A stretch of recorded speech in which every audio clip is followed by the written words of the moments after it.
last day of our Arrowhead trip, and the woods are closing in on us. But I have time enough before I leave to discuss Disc 3. In the All the Haunts Be Ours box set here. Thank you for joining me. Welcome to the party. Your friendly neighborhood Master Chaos back with you once again. Got a roaring fire right here. Get cozy, get cuddly with me. Well, not too cuddly. We don't really know each other that well. Get cozy enough as we discuss Disc 3. Disc 3 specifically is the film Leptirica. It is Serbia's first horror movie. Is that a good thing or a bad thing? Well, let's discuss. Back from the dead.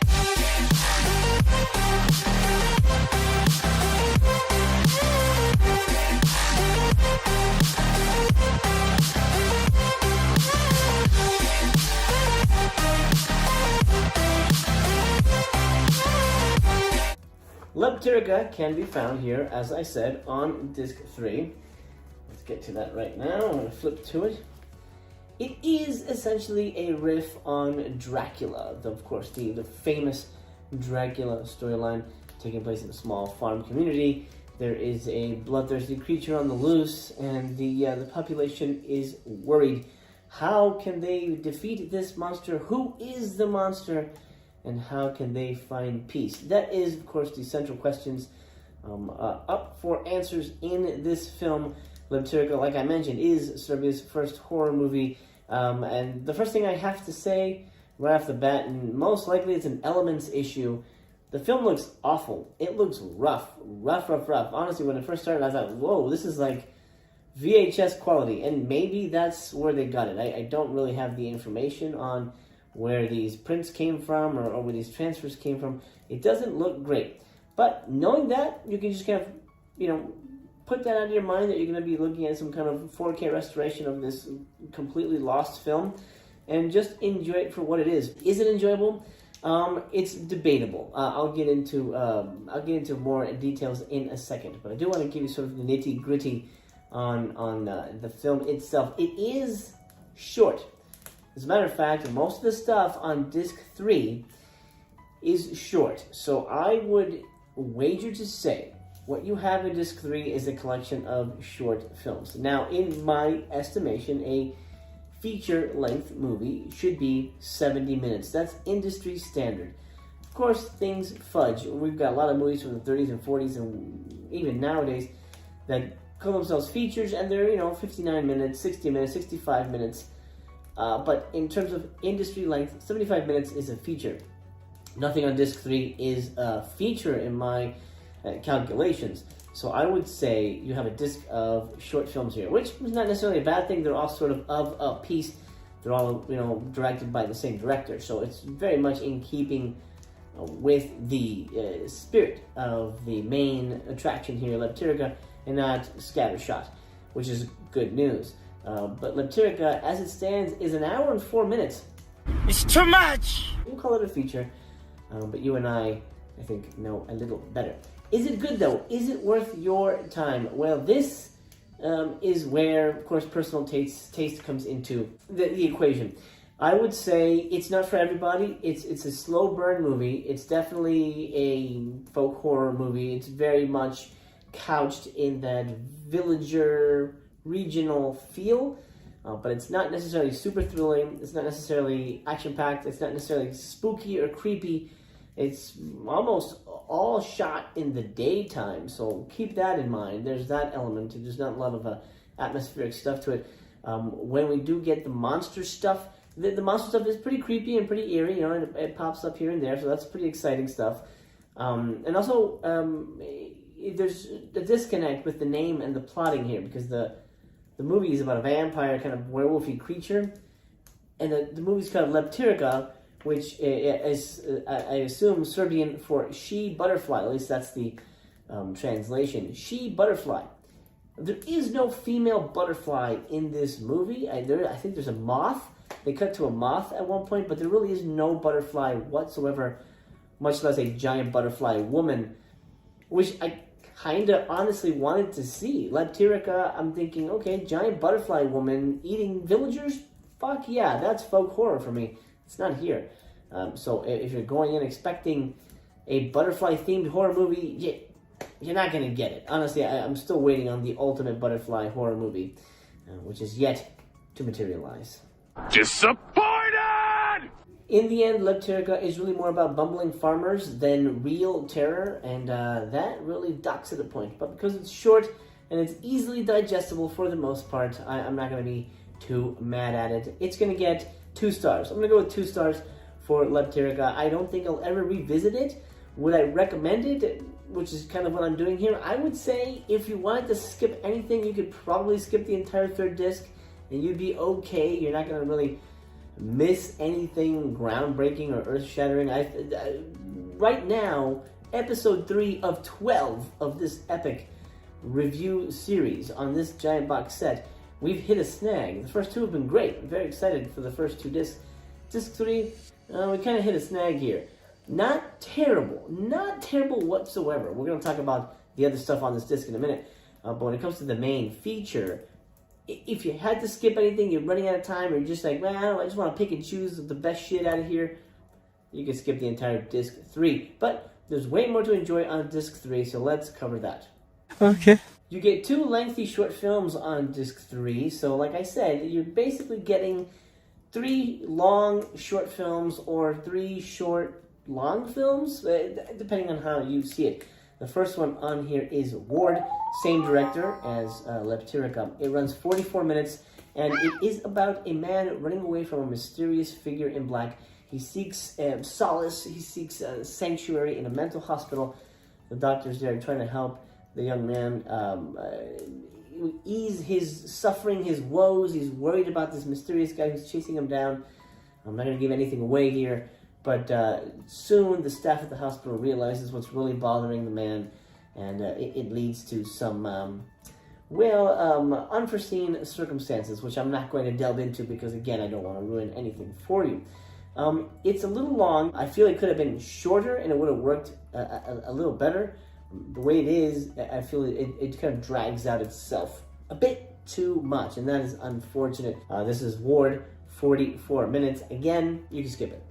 The next short film on here is 59 minutes. It's called The Maiden's Tomb, and it's another black and white film from the same director. And honestly, it's kind of boring nonsense. I mean, that's kind of the best way for me to put it. I couldn't get into it. I really wanted to because I really like the cinematography, but I just couldn't get into it. It's honestly about some big boobed woman who's like tormented by this music, and this young man somehow falls into her orbit. He falls in love with this woman, and he discovers that she's got some really creepy history. There is a really great, really creepy twist ending when it comes to the music. I really loved that. But everything leading up to it was just pretentious gobbledygook. They're standing around talking just like this poetic nonsense dialogue that makes no sense. Half of the time I just did not, I kept checking out of the film. I had no idea what was going on, what was happening, what was the point. It all starts with a little boy who gets trampled by horses, and that leads this man to rescue the little boy and come to this castle, only to discover this weird music being played and this big boobs woman who is somehow lost in this weird poetic diatribe that she just cannot shake loose. We find out what is going on and stuff unravels. I'm not going to spoil it. Don't worry. You'd throw me in the fire if I spoiled anything, and I wouldn't do that to you because you're my pal. Again, skip it. It plays like it's just a really drawn out Twilight Zone episode, but without any real pizzazz, man. And I'm looking for the pizzazz. I want that jazz. It didn't give it to me. This one really bored me, and I really hated the dialogue. It was so painful to sit through, to the point of just long stretches like, what the fuck are you talking about? What is going on here? And yes, she's got an amazing rack. We don't see it, but at least there's eye candy. Leptirica has no special features, but the shorter shorts, have special features. Interview with the lead actor for both of those short films covers the basic behind-the-scenes stuff, not anything earth-shattering or groundbreaking. But if you're curious about how they made the short films, there you go. You can watch straight from the horse's mouth. Speaking of horse's mouth, let's cover another element of this box set that's not a movie.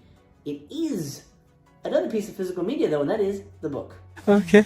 Behold the book, my friends. This is 155 pages. It's a pretty thick little booklet. If you were with me, or maybe you recall when I was doing the Christopher Lee box set, my favorite part of that box set was the book. Really enjoyed the book on that one. This is no exception. However, it's a little more scattershot than the Christopher Lee booklet. This book is kind of all over the place. What you have here is about 11 chapters, different kinds of essays. One of them is a short story, The Tilbury, which is a film that I'll be covering in another review. Actually, it might be next episode. The Tilbury is a folk horror movie, and not only is it in the box set, but the original short story is here. Very interesting short story, very creepy, really strange stuff, but it's definitely worth a read. Now, everything in here is not worth a read. I did read it all, though. I read, like I said, cover to cover, man. This is an in-depth review. This is actually where I started. I read the book first because, well, I got the box set. I didn't want to dive into the movies until the beginning of the year. So my favorite essay is from, I'm trying to remember his name correctly here. He's a screenwriter, and it is, here we go, Stephen Volk. Stephen Volk, Wrestling with Witches, Sticking Pins in Movie Malevolence. Stephen is the screenwriter of The Guardian, the William Friedkin film The Guardian. So he speaks about sort of trying to bring to life folk horror movies in the Hollywood rat race. Very fascinating. As you may know, I am a screenwriter working in the industry, and I do my best to sort of keep abreast of that world and that situation, and I love to learn from other writers. Stephen gives us, as always, the story of the behind the scenes shenanigans. It's something I'm prepping to get ready for here in 2022. More news on that later. If you follow me, make sure you subscribe, and I'll give you more information on that as it comes to my work. But here, Stephen really paints a picture, and honestly, it's never a happy story, unfortunately. Creation is heartbreaking. You're goddamn right. You have a lot of good stuff here, a lot of different writers. You have Andy Pachoric, Don Keatley, Mitch Horowitz, which, by the way, I highly recommend Mitch Horowitz's essay, Strange Colonies. Stephen Vincent Benier's We Aren't Superstitious. That's really good. Basically covering a little bit of everything. Salem witch trials, folk horror in general, Serbian vampire lore.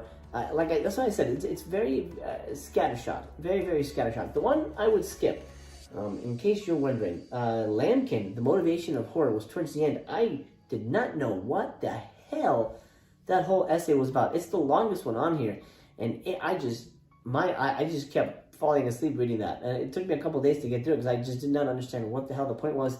It was a little too scholarly for its own good, a little too up its own ass. Oh my. Another one I do want to recommend, which I just realized, I can't believe I didn't mention with the same breath, was Stephen's article, The Tracking of the Fool Killer by Stephen Bissett. Stephen Bissett, of course, has been featured in a lot of Severance special features.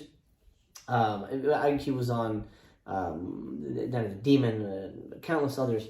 Anyway, he charged the behind-the-scenes rigmarole of Anthony Perkins' film called The Fool Killer. The Fool Killer is really more of an urban legend in my mind than, say, a folk horror character, icon, but it sort of charts the rise of that character in the milieu of people speaking about him, like, hey, if you don't, if you act like a fool, the Fool Killer is going to come get you, and then that leading to short stories, and that leading to the Anthony Perkins film, which, by the way, I really want to fucking see, and I wish was on this box set. Maybe volume 2. Couple those essays with a very lengthy appendix for each film, and you've got a pretty handy dandy companion to the box set. Well, duh.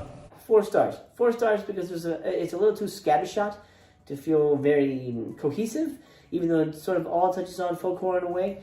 I felt a little too all over the place in terms of subject matter.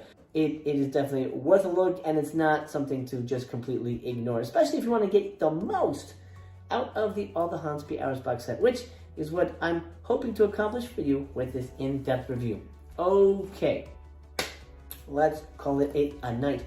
I'm heading home, so the next All the Haunts Be Ours box set, episode 4 out of 12, mind you, will be back in Master Chaos Studios. So I hope you'll join me for that episode. I'm gonna go put the fire out here. I hope you enjoyed this cuddly little fire here, a little cozy fire, while we discuss the first 3 installments, the first 3 discs, and all the ephemera attached to it. My friend, thank you so much. Thank you so much for watching. Thank you so much for your time. I appreciate it. I am honored by your presence. I am honored by your subscription. If you're new here, I hope I've earned your subscription. Make sure to leave me a thumbs up on your way out the door. This helps me, it helps the channel, helps the video, helps all that good stuff. If you want to support me on Patreon, that makes all the difference, because I cannot monetize on YouTube. Long story, can't monetize on YouTube. So if you want to help me out, help me keep going and providing in-depth reviews like this, then that will also mean the world to me. Thank you, my friend. I wish you the best. Take care of yourselves. Stay warm, stay safe. Watch out for the whispering weirdos in the woods. Until we meet again, I hope you'll stay in one piece, and I'll do my best to do the same. Signing off for now.